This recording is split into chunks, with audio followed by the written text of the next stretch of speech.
Hi friends, ఎలా ఉన్నారు అందరూ? నేను మిస్ చేసి 3 నిమిషాల్లో సింపుల్గా ఇంట్లో ఉన్న వాటితో కర్రీ ఎలా చేసుకోవాలో ఇప్పుడు చూద్దాం. ఇప్పుడు మనకు కావాల్సిన పదార్థాలు తీసుకుందాం.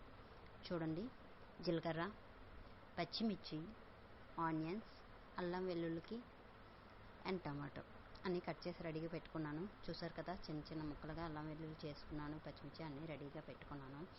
ఇవి కూడా ఒకసారి వాష్ చేసి పెట్టేసుకున్నాను, ఎందుకంటే కొంచెం కొంచెం ఉన్నాయి. అందుకనే ఒకసారి కూర వండి మీరు కూడా సింపుల్గా చేసుకోవడం ఎలా అని చూపిద్దాం అనుకుంటున్నాను. ఇలా ప్యాన్ పెట్టి తర్వాత జీలకర్ర వేసి బాగా అలా చూసారు కదా, చిటపట అనేటప్పుడు కొంచెం మనం కట్ చేసి ఆనియన్స్ వేసుకుంటాం. ఆనియన్స్ వేసి బాగా ఫ్రై చేస్తాం. బాగా ఫ్రై చేసిన తర్వాత ఆనియన్స్ ఎంత ఫ్రై అయితే కర్రీ అంత టేస్ట్గా ఉంటుంది. ఆనియన్స్ బాగా ఫ్రై అయిన తర్వాత అందులో అల్లం వెల్లుల్లి బాగా వేపాను, ఎందుకంటే మీకు ఆ క్లిప్ చూపించలేదు, ఎందుకంటే టైం వేస్ట్ అని.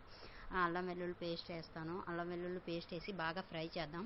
బాగా ఫ్రై చేసిన తర్వాత ఇప్పుడు కొంచెం పసుపు యాడ్ చేసుకుందాం. ఉప్పు యాడ్ చేసుకుంటే ఆనియన్స్ బాగా వేగుతాయి, అది అందరికీ తెలిసిన విషయమే, కాకపోతే చెప్తున్నాను. అది అయిపోయిన తర్వాత ఇదిగోండి, పసుపు వేసుకుంటే మనం అన్నిటికీ యాంటీబయాటిక్ కదా, సో మనం అది బాగా వాడుకుంటే మంచిదనమాట, హెల్తీగా ఉంటాము అన్ని కర్రీస్లోనే వేసుకుంటే. ఆ తర్వాత చూసారు కదా, ఇది వేసుకుందాం. ఈ రెండు అంటే కొంచెం కొంచెం ఉన్నాయి, సరే చేస్తున్నాను కదా, అలాగా మీ అందరికీ సింపుల్ ట్రిక్లో చూపిద్దాం అనుకుంటున్నాను, ఎందుకంటే మన ఇంట్లో ఉన్న పదార్థాలతోనే చేస్తున్నాను. మనం ఏది మసాలా కూడా యాడ్ చేయము, మన కర్రీస్లో కొంచెం తక్కువగానే మసాలా యాడ్ చేస్తాము. ఇందులో అయితే నేను అసలు ఏ మసాలా యాడ్ చేయలేదు, మీరు చూడండి లాస్ట్ వరకు. నేను కొత్తగా ఛానల్ క్రియేట్ చేశాను, సో అందరూ లైక్ అండ్ షేర్ సబ్స్క్రైబ్ చేసుకోండి. బాగా కలిపి పక్కన పెట్టుకుంటాను. బాగా కలిపి పక్కన పెట్టుకున్న తర్వాత మూత పెట్టేసామనుకోండి, అది బాగా ఎగిపోయింది. చూసారు కదా, మూత పెట్టడం కూడా మీకు చూపించలేదు, ఎందుకంటే అది కూడా స్కిప్ చేస్తున్నాను, చెప్తున్నాను కదా మీకు. బాగా కలిపిన తర్వాత ఏం చేస్తామంటే ఇది కొంచెం సైడ్కి తీయండి, అంటే సపరేట్గా ఏపీ పక్కన పెట్టి ఇదంతా ప్రాసెస్ కాకుండా సైడ్కి తీసుకున్న తర్వాత ఇందులోనే మనం టమాటో వేసి, అందులోనే ఆ కడాయిలోనే టమాటో వేసి బాగా ఫ్రై చేసుకోవచ్చు. అగో చూసారు కదా, టమాటో వేస్తున్నాను. టమాటో వేసిన తర్వాత ఇందులో కొంచెం కారం వేసుకోవచ్చు. కారం వేసుకుంటే కొంచెం పచ్చివాసన పోతుంది కదా, కారం వేసుకొని బాగా ఫ్రై చేయాలి. బాగా ఫ్రై మనం ఇప్పుడు కారం వేసుకున్న తర్వాత మూత పెట్టేసామనుకోండి, అందులోకి ఆ కారం అది బాగా వెళ్తుందనమాట. సో మూత పెట్టి కాసేపు ఆగిన తర్వాత మనం అది తీసామనుకోండి, అబ్బా సూపర్ స్మెల్ అయితే సూపర్ వస్తుంది. ఇప్పుడు మనం మూత పెట్టేసుకుందాం. అంటే కొంచెం సాల్ట్ కూడా వేసుకుందాం, ఎందుకంటే కొంచెం సాల్ట్ వేసుకున్నాం అనుకోండి, అలాగా కర్రీ ఆ టమాటాకి బాగా పడుతుంది. టమాటాకి బాగా పడితే మనకు కర్రీ మంచి టేస్ట్ వస్తుంది. సో అందువలన ఇప్పుడు నేను మూత పెట్టేసుకుంటాను. మూత పెట్టేసుకొని ఒక 1 మినిట్ కన్నా ఎక్కువ ఏం అవసరం లేదు, ఎందుకంటే మనం ఆల్రెడీ సాల్ట్ వేసాం కావున త్వరగానే మగ్గిపోద్ది.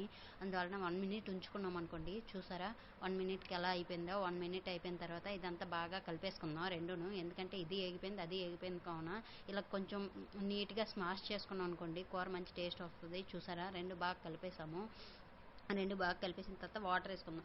కొంచెం ఎవరైనా ఫ్రై చేసుకోవాలనుకోండి, అలాగే ఉంచి బాగా సిమ్లో పెట్టి అలాగా ఫ్రై చేసుకోవచ్చు, కానీ నాకు కొంచెం కర్రీలా కావాలి, ముద్దగా కావాలి, అందుకనే వాటర్ యాడ్ చేసుకున్నాను. కొంచెం గ్లాస్ వాటర్ వేసుకున్న తర్వాత అందులో ఉప్పు కారం చూసుకోండి, సరిపోయితే ఓకే వదిలేయండి, చాలకపోతే కొంచెం ఉప్పు కారం యాడ్ చేసుకోండి. ఇప్పుడు ఎవరైనా మసాలా యాడ్ చేసుకుందాం అనుకున్నా సరే ఇప్పుడే కొంచెం గరం మసాలా యాడ్ చేసుకోండి. ఇదిగో నాకు ఉప్పు సరిపోలేదు, ఉప్పు నేను యాడ్ చేసుకుంటున్నాను. సో మీరు గరం మసాలా ఏదైనా యాడ్ చేసుకోవాలంటే యాడ్ చేసుకోండి.